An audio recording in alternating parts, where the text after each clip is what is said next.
Ya, bismillahirrahmanirrahim. Assalamualaikum warahmatullahi wabarakatuh. Pada kesempatan hari ini kita akan membahas terkait dengan perbedaan pendapat di kalangan para sahabat.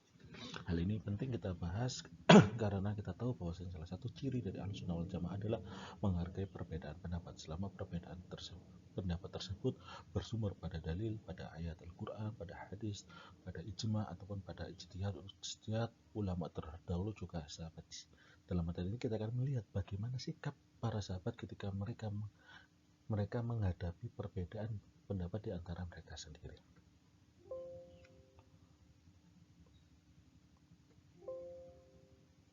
Ya, yang pertama yang harus kita pahami bahwasanya perbedaan adalah sunnatullah, sudah suatu hal yang wajar adanya perbedaan di dalam dunia ini. Seperti adanya sungai, adanya laut, adanya etnik, ada perbedaan suku, perbedaan ras, perbedaan bahasa, ada perbedaan tumbuhan ataupun hewan, tidak semua satu jenis, tapi ada beberapa jenis hewan, ada beberapa tumbuhan. Sehingga Al-Quran sering menunjukkan adanya perbedaan dalam kehidupan. Baik di situ ada perbedaan di antara manusia dalam masalah ilmu dan pengetahuannya, termasuk juga dalam masalah rezekinya. Pasti setiap orang punya kelebihan masing-masing, pasti setiap orang mempunyai kekurangan masing-masing. Sehingga yang perlu kita lakukan di sini adalah saling menghargai satu sama yang lain. Hadratus Syaikh Asy'ari pernah mengatakan, jangan jadikan perbedaan pendapat sebagai sebab perpecahan permusuhan. Karena yang demikian itu merupakan kejahatan besar yang bisa meruntuhkan bangunan masyarakat dan menutup pintu kebaikan di penjuru mana saja. Artinya apa? Jangan sampai karena ada perbedaan pendapat kemudian kita bermusuhan, kemudian kita saling tidak sapa. Jadikan perbedaan pendapat ini sebagai hazanah, peningkatan pengetahuan kita. Mungkin ada yang saudara kita tahu, ada yang teman kita tahu tapi kita belum tahu, dan juga sebaliknya ada yang kita tahu tapi tidak diketahui oleh teman kita ataupun saudara kita. Ya, kita tahu bahwasanya munculnya perbedaan itu sudah dimulai daripada saat adanya perbedaan antara Nabi Adam dengan juga iblis. Ketika iblis diminta untuk bersujud kepada Nabi Adam, apa jawaban iblis? Ana khairun minhu khalaqtahu min tin wa khalaqtani min nar. Iblis merasa dirinya lebih baik karena dia diciptakan dari api, sedangkan Nabi Adam diciptakan dari tanah. Dari awal mula kemunculan manusia di sini sudah ada perbedaan. Yang kemudian ada dilanjutkan dengan perbedaan antara Qabil dan Habil. Qabil itu memiliki saudara kembar Iklimah, yang Qabil itu ganteng, Iklimah juga cantik. Dan Habil itu memiliki saudara kembar yaitu Labuda. Dalam arti ini kurang cantik ataupun jelek. Sehingga karena saat itu baru pertama kali kehidupan manusia, Siti Hawa itu ketika melahirkan selalu mengandung anak kembar. Sehingga kemudian syariatnya saat itu adalah menikahkan anak-anak mereka secara silang. Jadi Qabil yang saudara kembarnya itu adalah Iklimah, dia tidak menikah dengan Iklimah tapi menikah dengan saudara kembar Habil yaitu Labuda, sedangkan Habil menikah dengan Iklimah. Kemudian Qabil protes, kenapa kok saya nikah dengan Labuda padahal saya ganteng, Labuda jelek. Kemudian akhirnya oleh Nabi Adam disuruh keduanya untuk memberikan kurban, untuk berkurban, yang kemudian Qabil berkurban dengan gandumnya yang jelek, kemudian Habil berkurban dengan kambingnya yang terbaik. Kemudian yang diterima adalah kurban dari Habil, yang kemudian Qabil tidak menerima keputusan tersebut, akhirnya membunuh Habil. Nah, ini sudah mulai sejak awal dari zaman awal-awal manusia, yaitu mulai dari zamannya Nabi Adam. Kemudian perbedaan terkait keyakinan baru muncul ketika muncul kesyirikan pada zaman Nabi Nuh, dan juga perselisihan antara Bani Israel dan para nabi mereka. Sejarah baik mencatat bagaimana perselisihan antara Bani Israel dan juga para nabi-nabi yang lain. Ya, berikutnya terkait dengan ijtihad pada zaman Rasulullah. Kita tahu bahwa ijtihad secara bahasa itu artinya bersungguh-sungguh. Dalam sini adalah bersungguh-sungguh menggali hukum yang bersumber pada Al-Quran dan juga hadis. Pada periode Rasulullah ini sudah ada ijtihad, baik ijtihad yang dilakukan oleh Rasulullah sendiri ataupun oleh para sahabat. Karena ada proses ijtihad, sehingga disitu menimbulkan adanya perbedaan pendapat di kalangan para sahabat. Karena cara para sahabat memahami Al-Quran atau hadis antara satu dengan yang lain bisa berbeda-beda. Contoh di sini ijtihad yang pernah dilakukan oleh Rasulullah adalah ijtihad beliau ketika menetapkan hukuman bagi para tawanan perang Badar, antara dibunuh ataupun diambil uang tebusan. Pada saat itu beliau memilih untuk mengambil uang tebusan dari tawanan perang. Nah, kemudian ijtihad beliau ini kemudian dikritik oleh Al-Quran yang menjelaskan bahwasanya tidak layak bagi seorang nabi atau rasul untuk memiliki tawanan perang sampai agama Islam ini tersebar kepada seluruh dunia. Artinya apa? Ijtihad Rasulullah ini ada tegurannya kalau misalkan ijtihadnya tidak sesuai dengan dengan keputusan Allah. Tapi kalau ijtihadnya Rasulullah ini benar, maka bisa diperkuat dengan ayat Al-Quran ataupun tanpa diperkuat Al-Quran sudah otomatis menjadi hadis. Tapi kalau ijtihadnya salah, pasti akan ada teguran dari Allah dalam Al-Quran. Yang kedua, ijtihad para sahabat. Hal ini sebagai contoh, misalkan ketika Rasulullah mengutus Mu'ad bin Jabal ke Yaman, Mu'ad bin Jabal tanya, kalau nanti kamu menemukan suatu masalah, bagaimana cara kamu berhukum? Kata Mu'ad, aku berhukum dengan Al-Quran. Kalau nggak ada, aku berhukum dengan hadis. Kalau nggak ada, maka aku akan bersedia dengan pendapatku. Kemudian Rasulullah memukul dada Mu'ad, tanda bahwa Rasulullah bangga dengan Mu'ad bin Jabal. Bahwasanya urutan kembali ke Al-Quran, kembali ke hadis, kemudian berijtihad ketika tidak menemukan hukum dalam Al-Quran dan hadis, itu adalah langkah yang benar. Contoh yang lain adalah antara ada dua orang sahabat yang bepergian, kemudian mereka dalam perjalanan itu datang waktu sholat dan mereka tidak menemukan air. Kemudian akhirnya keduanya ini bertayamum dan sholat sampai selesai. Kemudian mereka melanjutkan perjalanan. Di tengah perjalanan, keduanya kemudian menemukan air. Yang satu sahabat, dia kemudian bergegas mengambil wudhu lalu sholat kembali, sedangkan yang satu tidak mengulangi sholatnya. Kemudian keduanya datang kepada Rasulullah ketika sampai di Madinah, kemudian menceritakan terkait dengan peristiwa yang mereka alami tadi. Kemudian Rasulullah mengatakan kepada yang tidak mengulangi sholatnya, asabta sunnah, kamu telah mengikuti sunnah, dan sholatmu cukup bagimu. Bagi yang tidak mengulangi. Bagi yang mengulangi, Rasul mengatakan, kamu dapat 2 pahala. Artinya apa di sini? Dua-duanya punya ijtihadnya masing-masing, yang kedua-duanya itu berdasarkan pada dasar ataupun pengalaman ataupun pemahaman mereka terhadap dalil. Bagi yang tidak mengulangi sholat, dia beranggapan bahwasanya ketika tidak ada wudhu maka bisa digantikan tayamum. Kalau saya bertayamum kemudian saya sholat dan sholat saya selesai, maka sholatnya sudah sah, tidak perlu diulangi lagi. Bagi yang mengulangi sholat, dia berpendapat bahwasanya selama waktu sholat itu masih ada, kemudian kita menemukan air, maka kita harus mengulangi sholatnya. Maka di sini dua-duanya mempunyai cara ijtihad sendiri, punya pemahaman sendiri, yang kemudian diadukan kepada Rasulullah, yang kemudian akhirnya ditetapkan oleh Rasulullah. Sehingga pada periode ini, pada periode Rasulullah di sini, ketika Rasulullah berijtihad, maka yang membenarkan atau mensalahkan ataupun mengkritik ketika ijtihad Rasulullah salah itu adalah wahyu. Tetapi ijtihad yang dilakukan oleh sahabat itu kembalinya kepada siapa? Kepada Rasulullah, yang nanti Rasulullah menetapkan benar atau salah. Sehingga di sini tidak ada ataupun bahkan bisa dikatakan perbedaan ataupun ikhtilaf di antara para sahabat itu minim terjadi. Kenapa? Karena para sahabat ketika menghadapi satu masalah pasti langsung ditanyakan kepada Rasul, sehingga hukumnya akan ditetapkan oleh Rasul sehingga menjadi hadis. Kita tahu bahwa hadis itu adalah perbuatan, perkataan, dan juga ketetapan. Dan ijtihad yang dilakukan oleh para sahabat pada zaman Rasul akan kembali kepada Rasul untuk menentukan ini mana yang benar, mana yang salah. Sehingga ijtihad yang dilakukan para sahabat itu tidak berdiri sendiri karena dia mengacu kepada Rasulullah. Nah, adapun perbedaan itu muncul ketika Rasulullah setelah wafatnya Rasulullah. Kenapa kok bisa muncul setelah wafatnya Rasulullah? Pertama, wahyu telah selesai dengan wafatnya Rasulullah dan meninggalkan Al-Quran dan ijma' sebagai sumber hukum pada periode fikih berikutnya. Kenapa kok cuma yang ditinggal Al-Quran dan ijma'? Karena hadis sudah selesai. Ya, hadis sudah selesai dengan wafatnya Rasulullah. Al-Quran juga sudah selesai dengan berakhirnya wahyu. Para sahabat menghadapi permasalahan baru. Ini salah satu kenapa kok muncul perbedaan. Yang dulu pertama karena tadi Rasul sudah wafat sehingga wahyu pun juga selesai. Yang kedua, para sahabat menghadapi permasalahan baru yang belum pernah muncul pada zaman Nabi.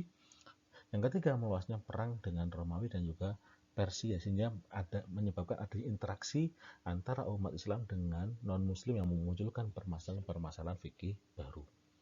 Yang keempat, para fuqaha dari kalangan sahabat telah melakukan proses pengenalan masalah dan berijtihad menetapkan hukum berdasarkan pemikiran atau ra'yu sesuai dengan kaidah syariat.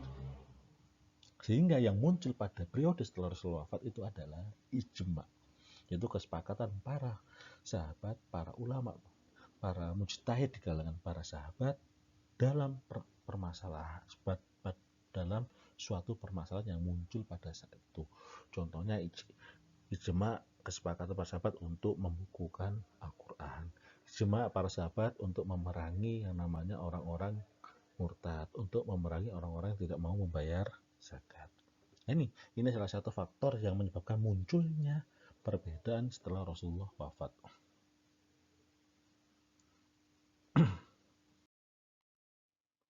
Ya. Kemudian bagaimana cara Khulafaur Rasyidin? Kita tahu bahwasanya setelah Rasulullah wafat itu muncul masa Khulafaur Rasyidin, mulai dari Abu Bakar, Umar, Utsman, dan Ali. Dan bagaimana cara mereka berijtihad? Para Khulafaur Rasyidin ini ketika berijtihad mereka akan kembali kepada Al-Quran dan hadis. Ketika mereka tidak menemukan hukum pada Al-Quran dan hadis, maka mereka akan menghukumi dengan ijtihad berdasarkan pendapat para Khulafaur Rasyidin tersebut. Selain itu juga dilakukan dengan cara ijma' jama'i, ya, yaitu dengan mengumpulkan para sahabat, mengumpulkan para dengan cara mengumpulkan para ahli fikih, para mujtahid di kalangan sahabat, kemudian mereka diajak bermusyawarah untuk membahas hukum dari suatu permasalahan yang muncul, seperti tadi pengumpulan Al-Quran, memerangi orang murtad atau memerangi orang-orang tidak mau bayar zakat. Jika musyawarah antara para sahabat tersebut mencapai mufakat, maka menjadi ijma' jama'i. Dan jika terjadi perbedaan, maka khalifah akan mengambil pendapat dengan argumentasi yang kuat. Jadi kalau ijma' dalam musyawarah ini kalau menghasilkan suara mufakat maka menjadi ijma' jama'i. Kalau tidak menghasilkan suara mufakat maka yang diambil adalah keputusan dari khalifah. Berikutnya, selain ijma' jama'i juga ada ijtihad individu. Ijtihad yang kadang terjadi juga individu, baik yang dilakukan oleh para khalifah maupun para sahabat lainnya. Tetapi pada zaman Khulafaur Rasyidin, ijma' jama'i ini porsinya lebih besar daripada ijtihad individu. Contoh ijtihad pada masa Khulafaur Rasyidin yaitu ijtihad mengumpulkan Al-Quran. Ijtihad yang tidak melahirkan ijma', contohnya adalah pembagian tanah pedusunan di Irak antara dibagi kepada para mujahid atau dibiarkan menjadi milik warga Irak saat itu. Nah, akhirnya kemudian oleh Khalifah Umar bin Khattab tetap diberikan kepada warga Irak saat itu, tetapi dengan catatan membayar usur ataupun sejenis pajak kepada pemerintah Islam.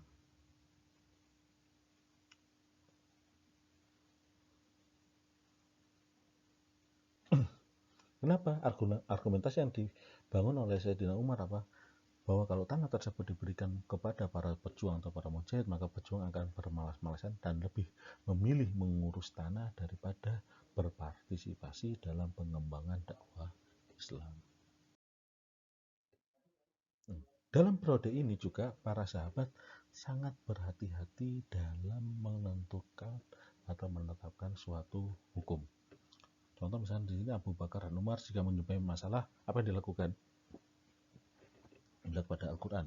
Kalau nggak ada, melihat pada hadis. Kalau nggak ada, menemukan ataupun bertanya kepada sahabat yang lain. Mungkin di antara mereka ada yang pernah mendengar terkait dengan permasalahan tersebut dari Rasulullah. Jika tidak ada sahabat yang pernah mendengar, maka mengumpulkan para fuqaha sahabat dan bermusyawarah bersama mereka untuk menetapkan hukum.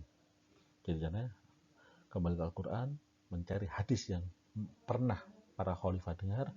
Kalau nggak ada, mencari sahabat yang pernah mendengar permasalahan tersebut. Kalau nggak ada, dikumpulkan para fuqaha dari kalangan sahabat. Ketika Abu Bakar bersedia dengan pendapatnya, dia berkata, ini pendapatku jika benar berasal dari Allah dan jika salah berasal dari diriku sendiri. Ini etika seorang mujtahid yang dicontohkan oleh Sayyidina Abu Bakar. Umar juga melakukan hal sama dengan melarang sektarisnya untuk menulis bahwa ini adalah pendapat Umar. Jangan tulis itu adalah pendapat Umar.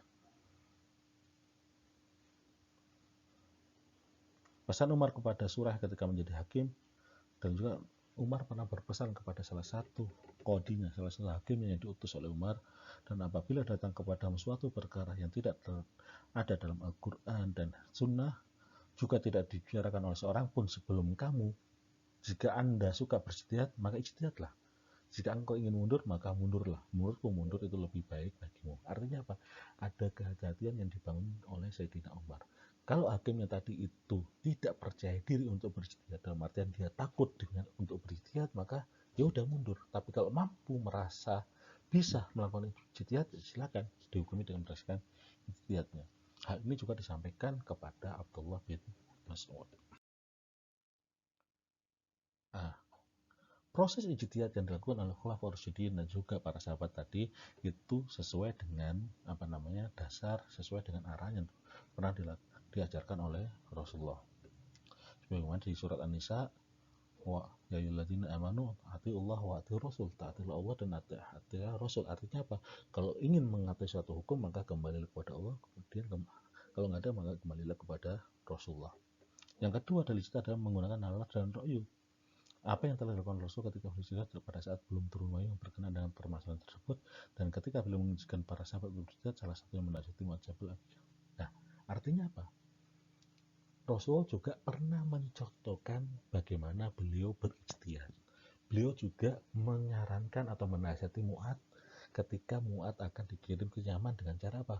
Kembali kepada Allah, kalau nggak ada kembali kepada Rasulullah, kemudian dengan berijtihad. Sehingga yang dilakukan ini sudah sejalan dengan perintah yang diajarkan oleh Rasulullah. Berikut adalah contoh putusan khalifah yang berdasarkan ijtihad, seperti tidak diberikan bagian mu'alaf dari harta zakat pada zaman Umar. Bagian mu'alaf yang menjadi salah satu bagian penerima zakat itu ditiadakan oleh Umar. Umar di sini bukan menghapus, tapi meniadakan. Kenapa ditiadakan? Karena pada saat itu umat Islam sudah kuat sehingga tidak butuh untuk dikuatkan lagi keimanannya. Sedangkan tujuan untuk pemberian zakat kepada mu'alaf itu adalah untuk menguatkan keimanan mu'alaf tadi. Yang kedua, penangguhan hukuman potong tangan. Karena pada saat zaman Umar juga itu terjadi tahun kelaparan, sehingga banyak orang yang lapar, sehingga di situ kemudian secara langsung ada banyak orang yang kemudian mencuri secara terpaksa karena kelaparan. Karena apa? Karena orang-orang kaya ini menahan diri untuk tidak memberi kepada orang-orang miskin, sehingga secara otomatis terjadi beberapa kasus pencurian yang terpaksa. Saat itu ditiadakan ataupun ditangguhkan karena adanya syubhat. Ataupun juga pengurusan unta tersesat.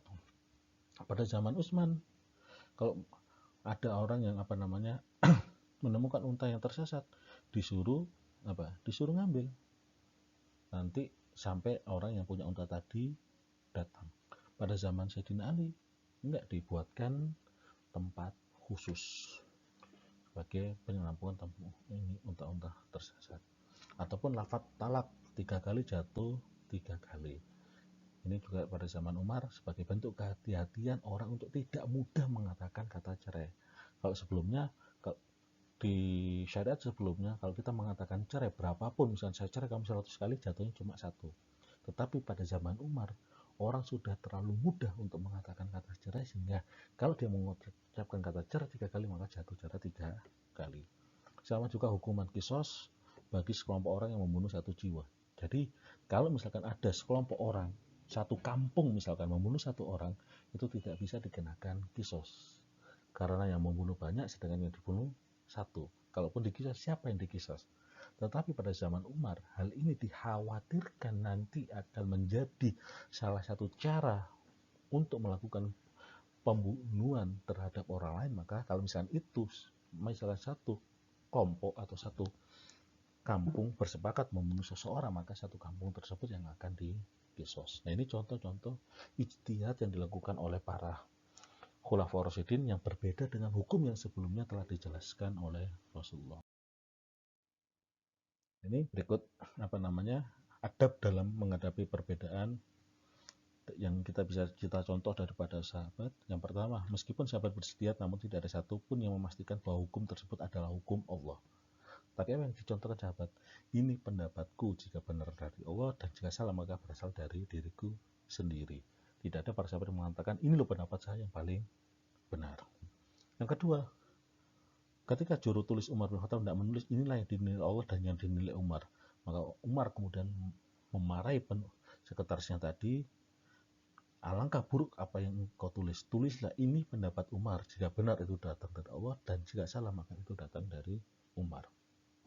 Contoh yang lain, ada athar atau riwayat dari Umar ketika bertemu dengan seorang yang bertanya, apa yang kau lakukan? Dia menjawab, aku melakukan berdasarkan pendapat Ali dan Zaid.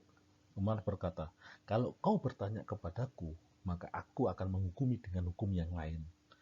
Kemudian dia bertanya, kenapa tidak kau lakukan? Kenapa kamu nggak melarangku? Apa jawaban Umar? Hal itu terkait dengan ro'yu atau penalaran, dan ro'yu itu milik bersama bagi yang mampu berijtihad. Artinya apa? Umar menghargai pendapat ataupun ketetapan yang telah diberikan oleh Ali dan juga Zaid. Jadi nggak mau menyelisih. Bahkan Umar mengatakan kalau dia bertanya ke saya maka jawabannya bisa lain. Tapi kalau kamu sudah bertanya kepada Ali bin Zaid, ya udah lakukan itu. Maka di sini kata kuncinya apa? Kalau kita tidak bisa sepakat, maka kita harus beradab. Ya, perbedaan itu wajar. Kalau nggak bisa sepakat ya, mari kita tunjukkan adab.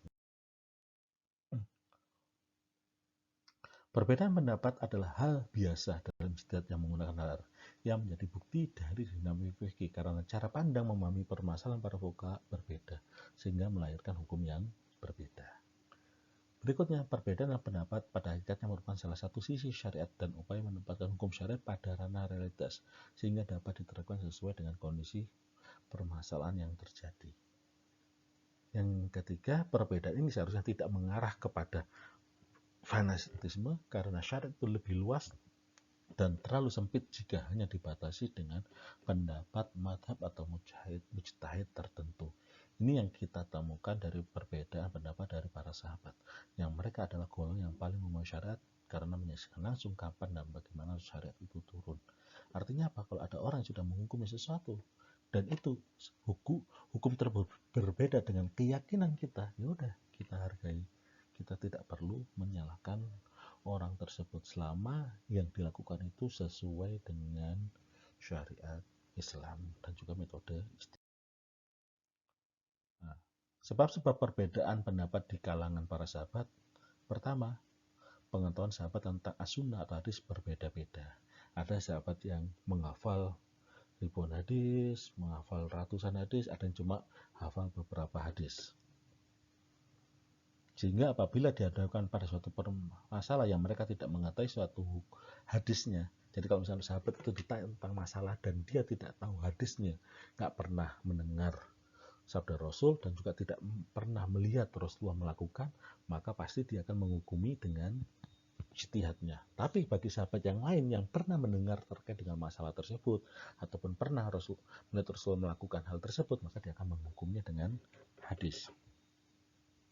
Kenapa kok ini bisa terjadi? Karena pada zaman sahabat hadis itu belum dibukukan. Hadis baru dibukukan menjadi satu kumpulan buku itu beberapa tahun berikutnya. Contoh di sini Ibnu Abbas berpendapat bahwasanya seorang wanita hamil yang tinggal mati suaminya menjalani masa iddah terpanjang antara dua iddah. Itu apa? Kalau iddahnya orang hamil itu adalah wadul hamil sampai dia melahirkan. Sedangkan kalau orang yang meninggal suaminya, iddahnya adalah masa tunggunya apa? 4 bulan 10 hari. Ia berpendapat demikian karena tidak sampai pada sunnah Rasul mengenai Sabi al-Aslamiyah yang diberitahu Nabi bahwa iddahnya berakhir dengan persalinan anaknya. Artinya apa?